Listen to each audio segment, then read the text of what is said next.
Hey, and welcome to this week's Just the Tip.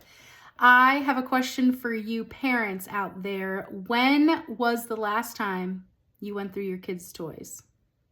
I know, it's kind of a daunting task, but here is my tip this week.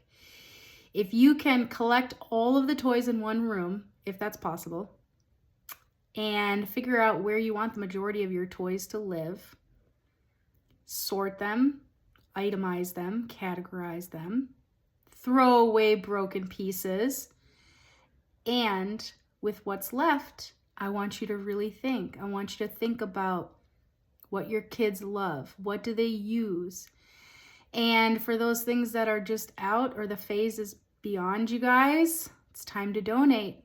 Let's donate as many toys as possible so they can live a second life with someone else. And then also list out your kids' top 3 toys. These are the ones we want to have on hand, ready to go at all times. The rest you can kind of put into a toy rotation and hide for different parts of the year and take it out, and it's like Christmas morning. So really want you to attack those toys and those toy spaces and toy rooms this week. So this is your job, parents. Be ruthless with your decluttering. It will pay off immensely in the end when it's time to tidy up and clean the house.